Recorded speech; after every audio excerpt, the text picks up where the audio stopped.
to Sidekicks, the weekly cybersecurity podcast hosted by Richmond Advisory Group's principal analyst, namely me, Christina Richmond. And me, Rory Duncan.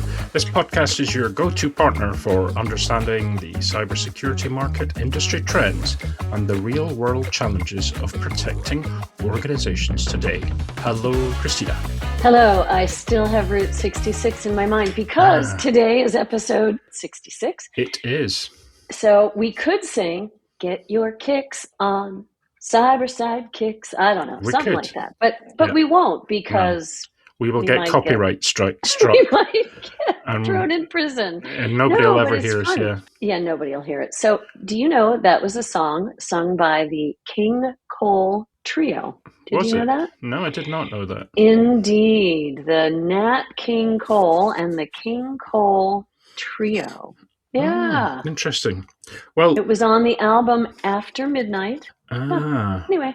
Gosh, that's good. Go. Well, interesting that the way I know it is because there's a folk singer. Well, he's kind of a modern folk singer called Billy Bragg in the UK who did his own version of it. Which was... Did it have CyberSaint? Well, it was on the A14. It was about where he comes from, which is Basildon in Essex. And it's basically about that particular route, which isn't as exotic as Route 66, but talks about Shoeburyness and all the towns along the way. So that's how I knew it. And I thought, this must be a cover version of something. So there you go. Okay. If anybody on listening to the podcast knows the said tune and knows who Billy Bragg is, please let us know and you get a special prize. Right, so what have we got on this week then? Yeah, we have some good stuff this week. We have a series of specials that we're doing, and the specials it kicked off with the MDR market, kind of the current state and the outlook of the MDR market. And we also produced a couple of blogs from that had, dark horses in the MDR market. And I think that podcast and the blogs got better readership and listenership than some of the other things that we've done. So we thought, hey, folks, we think you want market overview information. We think, but this week will be a governance and compliance or governance risk and compliance market overview, a quick dash to the history and then current players. It will not feature the dark horses because there's too much consolidation happening, too much occurring to modernize GRC quite rapidly. And there are a lot of startups. And I wouldn't want to call them necessarily the ones to bet on because they're so new. But also, I think there are some substantiated companies that need to be called out and also a few bridge companies that need to be called out, if you want to call them bridges to the future. And then maybe a couple newer ones, or at least one newer one that is, I think, interesting. We've talked to several times. So who do we have as a guest on the show, or guests on the show today, Christina? Ooh, yes. It's kind of a really action-packed episode. So we have Matt Alderman from CyberSaint. He's the Chief Product Officer. And then we have the fabulous Fabio Campos, who is the managing partner of the GRC practice, which they call Security Risk and Compliance Consulting over at IBM. And so it's going to be a lovely bookended conversation of these two companies, and they actually are partners in real life. So that'll be fun. Yeah, that'll be great.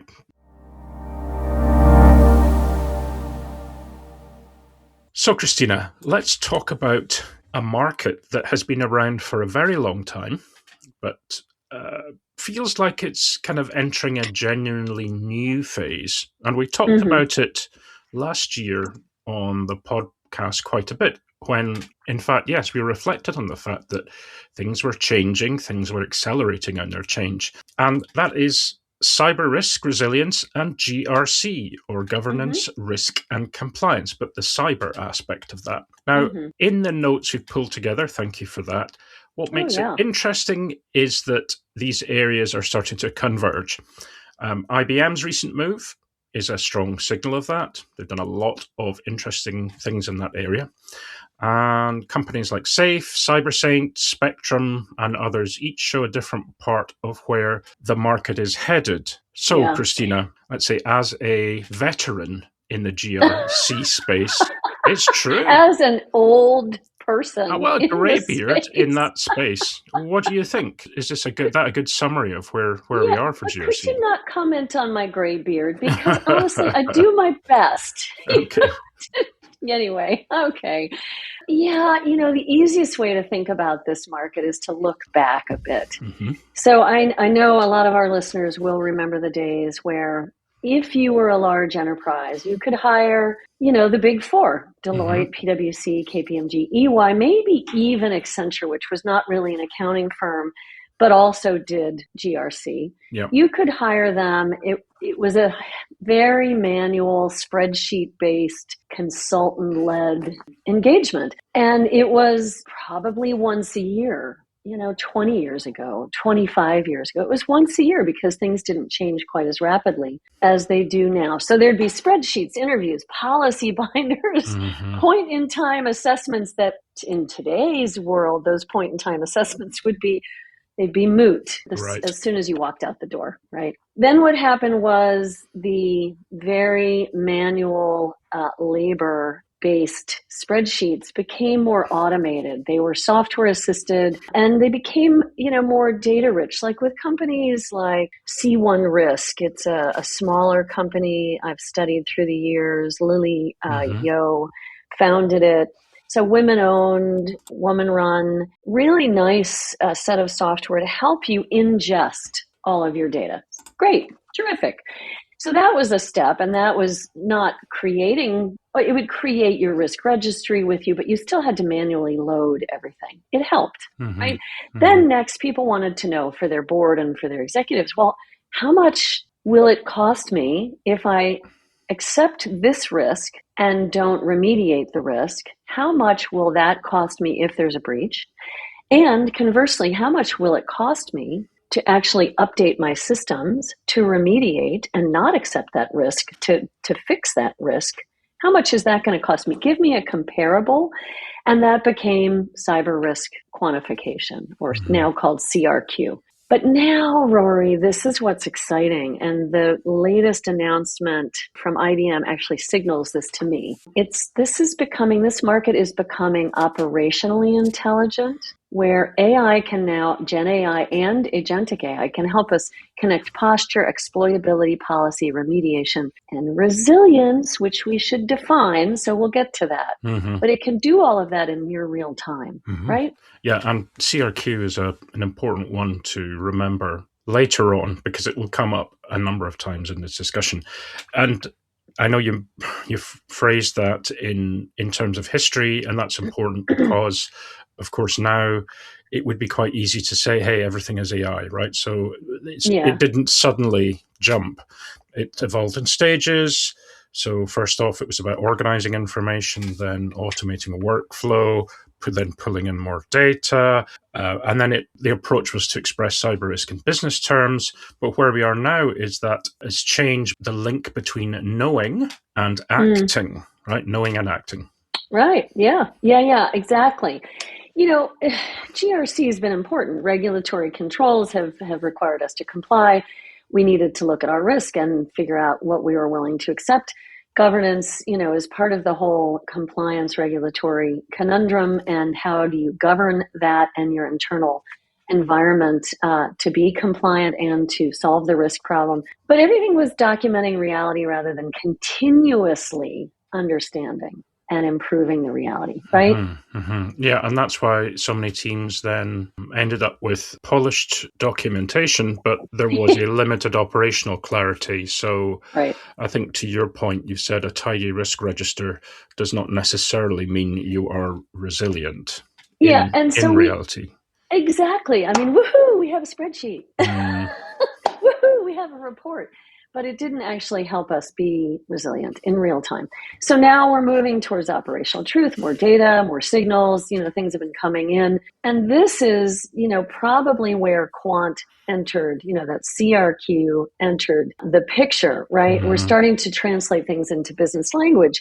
And this is where safe security, which we mentioned at the beginning, and CyberSaint start to become more important. They sit in that bridge layer between the technical cyber data and that executive decision making. Mm-hmm. They are trying to make risk more continuous, more intelligible, more intelligent, more actionable. Mm-hmm. Yeah, but hold on a second though, because quantification can also become its own trap. So you can turn risk into a number if you quantify it, but you're still too far from the actual operating problem. You haven't really addressed it. Yeah, you're always the devil's advocate. One could say a Debbie Downer, a Duncan Downer. Duncan Downer. Yes. It's instead of Dunkin' Donuts, it's now going to be Duncan Downer. Oh dear. No, oh dear. No, but have I become a meme, Christina? Have I become a meme? We're gonna spread it on the internet. No, but Rory, I agree. This is actually one of the big tensions in the market. You've called it out. Absolutely right. It's easy to confuse that one slice, that quantification, that CRQ, with the whole story, right? Vulnerability exposure is not the same thing as risk. They get conflated all the time, but it's not the same thing. A risk registry it's not the whole center of gravity, folks. And quantified loss is helpful, but it's not the final answer. I agree. Yeah, exactly. Which brings us to the phrase which kind of best captures this, which is a la mode, which is operational intelligence. A la mode. And we were talking about the slice of the pie. So a la mode is perfect. Yeah, the market's moving beyond just documenting risk, scoring risk, translating risk in isolation. It's now trying to connect posture, exploitability, policy, remediation, compliance, and then again, resilience in a continuous loop that influences outcomes. Mm-hmm. Yeah, and you mentioned IBM before, and it's important to mention them again here because IBM is the signal, the kind of indication of where the market's going. Yeah, with IBM, I would say what they are doing today and what they've just announced in April is a signal. Right? The April announcement matters because it shows this major incumbent that has done GRC for a long time. It's done risk quant. They are explicitly tying agentic security operations to governance and risk systems. What they're saying is that fragmented tools and manual processes are increasingly outmatched, especially in an era of agentic threats. Yeah. So the answer from IBM is coordinated. It's AI-driven security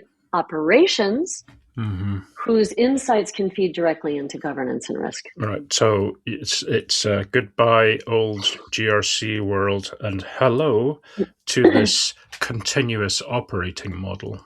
Really what I'm thinking of is the direction of travel that we're going in. IBM is validating the direction that we are taking. I know it's a bit of a stretch. I'm sorry, but I had to tie them together. No. I think IBM validates where we're headed, right?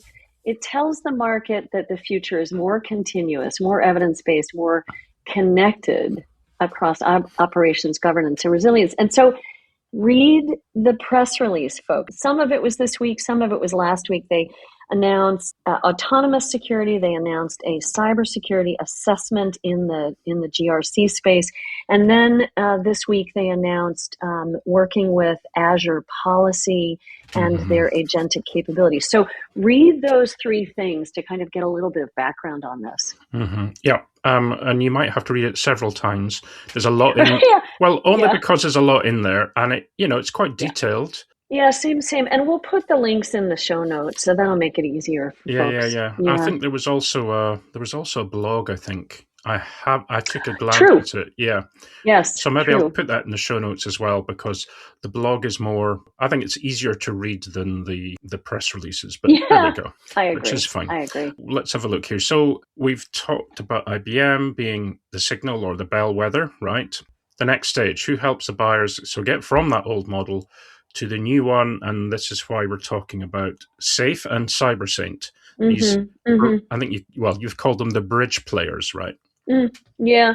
I mean, so here's the thing. There are gajillions, that's a technical term, Yeah. of players in this space. And they come at it, as we've said, from the vulnerability exposure side, from the asset inventory or CTEM, that continuous threat exposure management side, and the ASM side. They come at it from just doing risk registry and ingesting data and automating that data. They come at it from the risk quant side. There are so many players. So really what I wanted to focus in on, and not that these are the only two, and not even that I'm calling them best, but I do think that these are two very different, very interesting, potentially somewhat polar opposite, but also a little bit redundant to each other. And I'm calling them bridge players because I think their models are helping us move to the new way of doing GRC. So one is safe security, and the other one is CyberSaint. And it's just a great twist of luck or fate that we got to have Matt Alderman on. So talk to me about SAFE then. Yeah, I mean, SAFE is compelling because, okay, it's an older company. I think it was started in 2012. It's bigger than CyberSaint. It's well established, but it started in cyber risk quant. Okay. And it's clearly pushing towards something bigger. It's not just saying, here's your risk in financial terms. It's pushing towards more autonomous risk management across multiple domains. It wants to sit where your telemetry, your business context, your quant, and the action of all of that come together. Okay, so back to the bridge analogy then. So SAFE is this bridge that goes from quantified cyber risk over to a more agentic operating model. Yeah, no, that's a good way to put it. It is. I like that. But CyberSaint is a bit different, though. Yeah. So again, this is the opposite, but in some ways not redundant, but comparable is maybe a better word. CyberSaint is still grounded in cyber GRC, but it's modernizing that layer in a meaningful way. So it's focused on the continuous controls, monitoring, looking at agentic evidence collection, frameworks, prioritization, and financializing the cyber risk. So in some ways, it's similar, right, to SAFE. But it's also saying you don't need to throw out your cyber GRC, but you do need to make it more continuous, more automated, more tightly connected to the action. So then the relationship with IBM is important there because then it gives CyberSaint's position a bit more weight. It reinforces the aspect of the story that it is part of a broader, or it can be part of a broader enterprise model. It's not just a standalone compliance solution like perhaps some others are. Yeah. CyberSaint is newer. It's smaller than SAFE. It hasn't been around as long. It's more of a startup. And it's doing some things in fresh ways using the latest and greatest of AI. And I think SAFE is also pushing towards greater autonomy with AI capabilities as well. So, I mean, I think, again, comparable in some ways. But yes, that relationship between IBM and CyberSaint, that is definitely a key piece here. So I think the other thing that we need to talk about is Spectrum, right? Because that is very new. Yeah, and we've talked about them a number of times before. They've come up regularly, haven't they? Yeah, so it's Spectrum Labs, and it's Spectrum with a K. It's taking everything a step further. And this is where we start to talk about resilience. Potentially the broader definition of resilience in my mind. Resilience to me is not just that I know what my risk is and I'm working towards remediating all the risks that I don't accept and accepting those in a healthy, smart way that is in my risk registry that I've documented. No, what does it do operationally? What does that mean for me operationally when I understand where my vulnerabilities are, what's exposed, where my assets are, again, what's exposed? When I understand my industry, I understand my customer segment, I understand my regulatory controls and my compliance issues, if you will.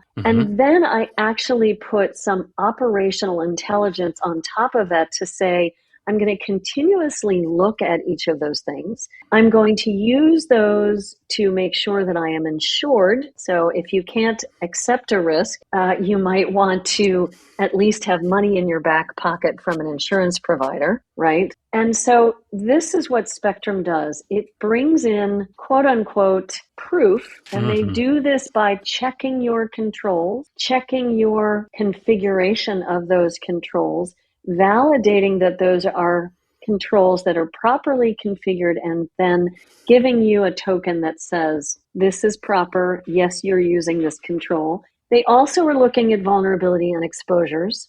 They are also looking at your entire asset inventory.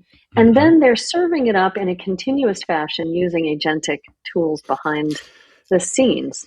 Okay. So if we were to summarize it, the way we might do it would be to say, if IBM is the signal or the bellwether, yes, Safe and CyberSaint are these bridge players, slightly different bridges, but that's their function. And then Spectrum is the provability player. I like that. That is awesome. A provability player. Yes, I like it. Obviously, we're simplifying things slightly because there's many other adjacent vendors, and as we've seen and heard and had guests on talking about the different things that they do, many of them will look at niche aspects, so narrower parts of the problem, whether that's to do with exposure, software resilience on its own, or organizational readiness on its own. But the bigger story here is it shouldn't be about any one slice. This is all about the convergence of risk, governance, operations, and resilience into something more intelligent and more connected. Yeah, so, buyers should ask, are you just helping me document, model, or are you trying to help me change my risk world or prove what I've done in the risk world, right? So what exactly are you giving me? They should be asking to each of their providers. How continuous is your system? What do I get to do with that output next? I mean, does everything just go to the dashboard to die? As it did very much so in the old days of GRC, where it was just a flat document or spreadsheet? Or does the information you're providing me influence action? Yes. So on that basis, then, if we were to sum it up, I will attempt to sum it up. So we talked about history to begin with. So GRC and cyber risk management were mostly about the organization, so the organization and documentation, right? And that's where it kind of stopped, or at least it was focused. Then they became more data rich. Then they became more financially literate through quantification, put numbers against it. But now they're becoming operationally intelligent, where AI can tighten the link between risk insight and action. So the next frontier may be whether that intelligence, to where we are now, can produce verifiable proof of resilience. Yeah, that is the story. So IBM, with their announcements last week and this week, is signaling the shift. Safe and CyberSaint are helping buyers cross into that. And the partnership between CyberSaint and IBM kind of stitches that together with IBM. But the next piece that I would like to see added to that story is what Spectrum is working to provide. And that is a proven outcome. But we've been tracking them for 4 years, and we've, looked at their code, been in GitHub, had demos of what they can do. So together, I think this story tells us that we have the potential for operational intelligence with proof. I think GRC is finally getting the facelift and the modernization that it has so needed for so long, Rory. Yes. And it's exciting. GRC has typically been a bit of a yawner market. Sorry, folks, for those of you who love it. And I do love it. I have a great deal of fondness in the 20 years I've studied it for how it is done and why it is required and what is needed. But now I do think that this operational intelligence, instead of just being another risk platform, is a much better way to frame it. Yes. So this week's special guest is Matt Alderman, Chief Product Officer at CyberSaint. Hi, Matt. How are you doing? Thank you for coming on the show. Thanks for having me, Rory and Christina. Really, we're so excited to chat with you about GRC today and what you see in the market, what's changing, evolving, right from the mouth of someone who speaks with customers regularly and builds the product portfolio and understands how GRC is modernizing. But the first question is, what keeps you up at night? I was in New York yesterday, and this mythos issue pops up, right? Everybody's freaking out about it, right? Yep. And if you think about the impact of artificial intelligence as a product owner, as a former founder, as somebody who loves the startup world, AI is super disruptive to a lot of industries, including ours, and how we approach the problem. And if I think about one thing that keeps me up at night is how are these technologies going to disrupt what we've known for 20, 30 years? And that may not be a bad thing, by the way, Christina. It's possible that this disruption is very positive for us, but as a startup in a quickly evolving space, artificial intelligence is very disruptive and therefore kind of keeps you up at night in a lot of respects. It also is very potentially supportive. And I know that CyberSaint also has been working with AI, like others in the space. And so where do you think that AI can benefit GRC or CRQ, the cyber risk quant side of things? Where do you think it can be helpful? If you think about back in the early days, we thought we could use self-assessment questionnaires and workflow to automate our way through compliance. And that's not true because we can't handle the scale of looking at vast systems. Software's only grown, right? I mean, Salesforce said it, software is going to eat the world, and it has, right? And so our approach to this for 20 plus years has been very, very slow to change and adopt and adapt. So one of the things that brought me to CyberSaint years ago was, one, the ability to leverage AI and some of the capabilities prior to generative and agentic, which we'll get into in a second, is how do we become more efficient in our programs? It's an efficiency play. How can we use real telemetry to automate compliance so that I don't have to send spreadsheets or questionnaires around to a massive amount of people, right? Very, very inefficient. We've done it. We've successfully done that. And we use these technologies now to streamline what clients need to do in order to get a better understanding of their compliance posture. But then we tied that data, leveraging artificial intelligence, to risk scenarios and how to do risk quant, right? So at the end of the day, we've leveraged these capabilities, even in the early days of artificial intelligence, natural language processing, graph neural nets. There's a lot of techniques. Everybody's, enamored with OpenAI and Claude and all these other things, but there's been these techniques around for years that we've been able to leverage in order to drive better efficiency so that whenever I get updated real-time telemetry, I can also understand the impact from a risk perspective and quantify that in terms that the executive team, the board understands, which is dollars, right? We've been playing around with risk models that have been qualitative. All the quant numbers that have been produced primarily in the industry have been just made up 0 to 100 range, 0 to 10, 0 to 1,000, name your range, it doesn't matter. Real risk quantification is boiling this down to a dollar impact because that's what boards and executives understand. So that's what we've done, right, with the platform, is been able to use these capabilities to automate compliance, tie it into risk quantification, and deliver a more comprehensive capability. That's before we even get into the Gen AI and all the agentic stuff that we've been doing lately. Yeah, and you bring up a good point. I mean, I've been in the industry now for 20 years, and I remember talking quite extensively about ML and graph neural networks and, Bayesian theory and all of these different things that predated modern AI. And so automating the ingestion and organization, or making efficient the data, as you said, was one of the early efforts. I feel that we're moving towards something called more operational intelligence. And it's the ability to combine those things together and to give, the board a sense, right? We don't have a data problem in cybersecurity. We have a context problem. Why is the intelligence layer so important? Because we have to understand the context of the organization, their existing control environment, and their current risks that they care about.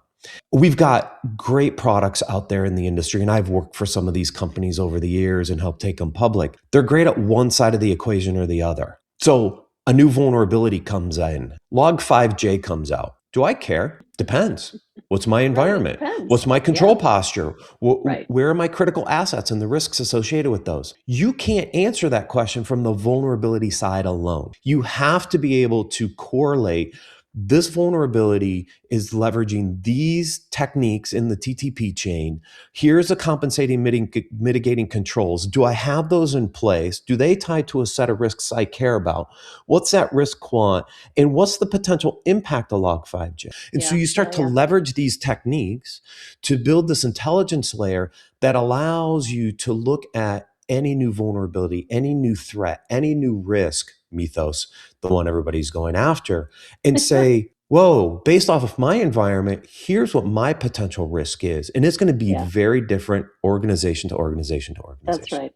That's absolutely right. And then, you start putting in things like the SEC change in 2023, where you're aiming the arrow at the back of the CISO, but also at the C-suite and the board. Then it becomes something that you need to understand, not just from, I accept that risk because I don't want to invest in remediating that risk. It's more like, I'm responsible for that risk. Let me understand where it might really impact the business. Is it then something we need to remediate or accept? And if we accept it, why?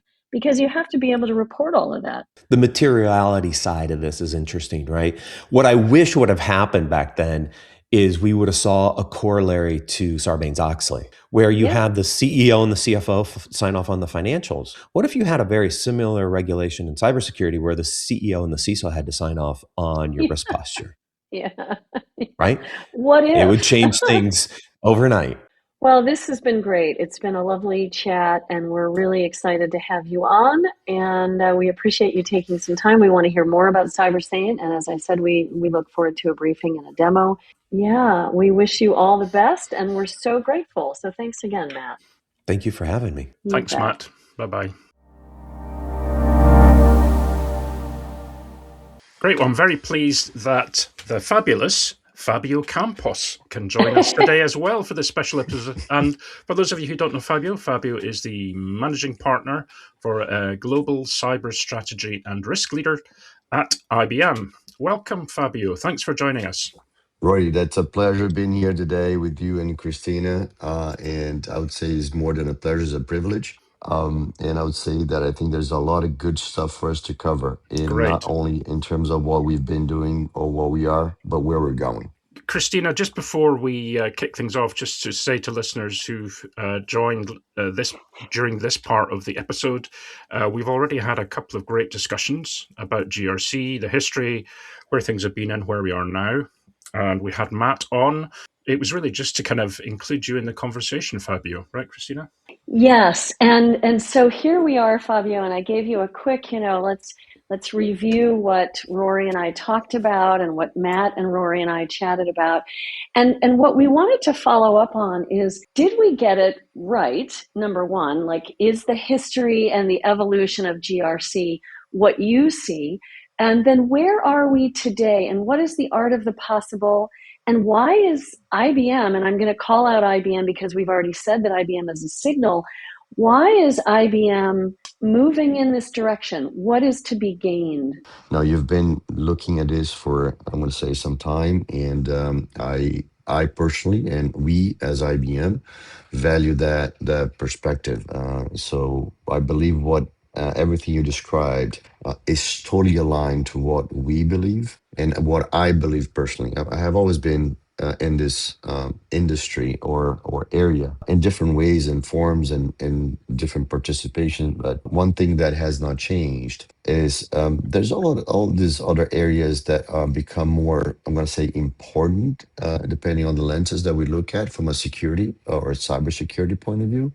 And sometimes GRC or the EGRC now becomes an afterthought. So we have the ability today to really put together what I describe as the structuring of security with the doing security all together in one ecosystem. So, and that's where we want to take this forward in the industry, not only for IBM, but for, for the clients and the industry overall. Wow. What is E in the EGRC, first of all? And then say more about the structuring, which I think is what we covered in our history and kind of evolutionary discussion. And then the doing, I'm equating to operationalizing. But let's back up to EGRC and then tell us more about the structuring versus doing. Sure. The E comes from the enterprise, Okay. looking at the enterprise holistically. And Got it. sometimes I believe some of the industry or companies look at security from an isolation point of view, not in a whole of the company, and not only at the company itself, but their ecosystem they belong or they participate in, which kind of gets into the whole third-party organizations and the enterprise resilience that comes with that. In terms of what I simplified, I guess, or oversimplified in calling it structuring, is really putting forth what the requirements are, not only from a regulation point of view, but industry baselines, country specific, all the profiling that is needed for that company or group companies that determine what they're supposed to do. And that structuring sometimes get in the back burner of things because there's more imminent, more urgent things to be dealt with. And that is the portion I'm calling doing security, the protection, the monitoring, the response, the recovery, which is, that's the ER, right? The ER has to be fully equipped because there's no time to build a hospital. Right? Sometimes. So that is the combination I was alluding to in terms of structuring, building, and the doing part coming out together through data. That is really, really helpful to our listeners. Thank you for that. So, we called out IBM as a signal. And what I was thinking, and I think Rory agrees, is that we were thinking that, this announcement that you've made looking at autonomous security, number one, taking the boring bits of the day-to-day, repetitive, continuous securing, it's a first step. So autonomous security, a first step using agents in that environment, which I think is fascinating, very futuristic. It's also very present. It is today, which, agents are moving so quickly. But anyway, I'll leave that aside. But that plus the assessment that you have around risk management, resilience, the GRC posture that you've announced, to us, it is signaling that we're moving from not just the static spreadsheets and consultant-led GRC, but that we're moving from all the different silos of GRC into a coordinated effort, number one, across the enterprise, to use your phrase, number two. So what is the future? If that's the case, and I think we're agreeing it is, if that's the case, what is the future in this space? What will be the art of the possible as we go forward, Fabio? Christina, it's a wonderful question. And maybe the answer is going to be a combination of wish and hope with the actual things happening and then where we're going. So I'm referring to this present plus future, I guess, statement that I'm going to make, which is, I call it adaptive governance. So the agents will start actually moving. They are already moving so fast. And the things will be, when I say, what I mean by things is essentially the doing security part, will become so day-to-day autonomously oriented in terms of execution that if you look at the more GRC areas that take a little longer to kind of keep up with that execution, policy, process change, people doing things, and comes a little later. So in this new environment with the agents actually doing things, we need to very quickly adapt to the change that the agents will be performing. So we have to come up with this adaptive governance model that the agents on by themselves will do security and governance security at a very fast pace, almost, I'm going to say, near real time. And with that comes a lot of more, I'm going to say, judgment and trust, which is kind of hard to use that word, right? So in the new Yeah. world, but the environment is going to become so volatile and changing so fast. There is no time for the C-suite, the executive governance, and the board members to really, wait for, of after the fact, so to speak, corporate governance applicability of their responsibility over the environment. So we have to kind of come up with something really quick for the C-suite also understand what's happening and take action, as much as the security itself in doing that security at the same time. So that adaptive governance is a glue, if I can call that, putting those two worlds together. This leads right in, Rory, to our Yeah. probabilistic security conversation, doesn't it? It does, absolutely. Fabio, we've been talking around this topic for a while. Looking at traditional determinism as an approach to security, to something that has to be a little bit more fuzzy when it comes to things, including this probabilistic. It's a bit ephemeral. I think it's developing. I don't think we'll ever completely leave deterministic security, nor will we ever be 100% probabilistic, at least maybe not in my lifetime. But I think, Fabio, the way we're describing it is that we're accepting a certain amount of risk. We, the security practitioners, we, the enterprise, accepting a certain amount of risk in order to move faster, because we have to move at machine speed, to your point. We have to make decisions that are beyond human capability in that machine speed. And therefore, what does that do to the risk registry, right? It's no longer a static risk registry, and it has to be, again, to your point, it has to be adaptively governed. No, it's spot on, Christina. And we're already seeing in the, I'm going to say, the operationalization of the agents coming together and working together. And for example, when we bring new data points at the speed of what's happening into these, I'm going to call ecosystem of agents, and there's a new vulnerability that was detected or some change in the asset of that the digital asset of that organization that changed the profiling, as soon as the agents start operating and working together, that risk positioning, the profile changes automatically. So essentially, there's no more time to say, I am the risk individual in that organization, that I have my risk profile, that risk register was done eventually at one point in time, could be yesterday, or last week or last month. And I'm going to update something, even though it could be automated. I need to update something, then go for another discussion level or decision making. So that time is gone. So this new positioning with the agents, literally, now we're seeing right now in real near time, that positioning, profiling, risk posture changes. So now the individuals have to adapt themselves to make some of those decisions. If they're not allowing the agents to make those decisions, they will have to, like the human in the loop component. But they have to be really into this and seeing this thing literally almost 24/7 to really keep up with the velocity of that change coming through. Bye-bye. Information is going to be there, and sometimes ignorance is a bliss. So I think that's going to disappear or reduce tremendously. So that's why that adaptive governance comes in and say, okay, based on my appetite, based on my environment, based on my profile, what I can and cannot accept, some of these things will be done more driven, if you will, from this process automated, intelligence driven. Some of those may not, but that changes. And that is specifically a historical way of looking at risk and dealing with it, making decisions off of that. It will be much faster. So it will be a big change in behavior and how companies will deal with that.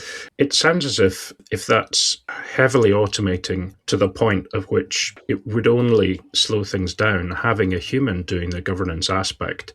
It sounds as if it's a change from governance after the fact to governance before the fact. In other words, it is possible to do that if processes and workflows are created beforehand such that you make them available for the agents to then act on, as opposed to doing so once the activity has taken place. Is that right? Because there's a point at which it's going to be impossible for a human operator to react to something. Therefore, as much as possible will have to be scenario planned for the agents to act on. Absolutely. And the conversations we're having and the build that we're baking in right now focuses more on governing the governance. Maybe that's not the right terminology, but the model will be so autonomously capable of executing that automation that the job of that risk individual becomes more so governing and assessing the risk of the model performing the right things at the right time, Yep. rather than looking at the risk itself. Yeah. Exactly. We've had lots of discussions about this on, who watches the watchers. If we have a situation where decisions need to be made and you're handing control of that to an autonomous group or individual, you need another layer on top to do that. And we talked with a number of companies at RSAC who have these kind of governing agents, who have this power to control the activities of agents that are given these autonomous duties. So they're kind of like a hierarchy. And if you assemble those governing agents that have perhaps control over a set of other agents, you can put something in place that will allow you to determine if your system is governing correctly, given the autonomy it has. I think it's just that kind of getting your head around that is tough at these days. Yeah, isn't it, Christina? Yeah, I think it's really interesting. We're having, as Rory said, a lot of conversations about that. We just published an interview with, I don't know if you know, Rock Lambros. He is over at Zenity, and he also has his own consulting firm, and he's been working with OWASP quite a bit on the top 10 agentic vulnerabilities, and then he's looking at systems for watching the watchers. And so take a look if you haven't seen that interview, or if I think this is great. I think we should put a pin in it here, Fabio, because we promised you we'd have you in and out of the studio as quickly as possible. And we wanted to bookend our conversation on the history, evolution, and then our chat with Matt, and then bring in you to kind of bookend and wrap it up. Any last thoughts that we need to take away and that our listeners should hear from you before we thank you for your time? Christina, Rory, first, thank you for having me. Two, I think there's a lot more is going to happen in the coming weeks, I'm going to say, because a lot of this change happening in the past few weeks, that kind of really required a lot of our, I'm going to say, faster response to it. So that's going to require more and faster. And just close it with it, I think we're going to be seeing a major industry change in this GRC space. And I think GRC is going to become not less important, but embedded in the process in a way that becomes more seamlessly driven or dealt with. Has to be done by design, by default. Beautiful. You are such a wonderful guest, and thank you so much for jumping on last minute and gracing us with your wonderful words of wisdom. And we will have you back, Fabio. We really appreciate your time. And for now, we'll say bye-bye, but yeah, please come back and visit us again. Thank you, Fabio. Bye-bye. Thank you. Well, those were some great conversations we had with Matt and Fabio. Always great to get the perspective of our guests, especially from those two on the topic of GRC, Christina. Yeah, I really enjoyed it. Matt brings a lot of time in the startup world and in GRC, and so he had a great perspective from the startup land. And then Fabio, I just have to say he's the OG, at least as far as, for me in terms of going back many, many years knowing Fabio. And he brings the art of the possible and the future that he sees for GRC. So I loved both conversations. It was great to have them on. Yeah, fantastic. So we hope you enjoyed this episode, our special episode on GRC. We will be doing other episodes like this coming up. We'll be doing one on threat hunting, which we're looking forward to doing, and other aspects of the industry. But in the meantime, if you would like to sign up for our newsletter, Signal Not Lies, you can do so through our website, which is richmondadvisorygroup.com. Yeah, and so folks, if you'd also like to get in touch to give us your feedback, we are always open to hearing your feedback. You can email Rory at Rory at richmondadvisorygroup.com. And you can email me at Christina at richmondadvisorygroup.com. Great. Thanks, Christina. And we look forward to you joining us next week. Bye-bye. Bye-bye.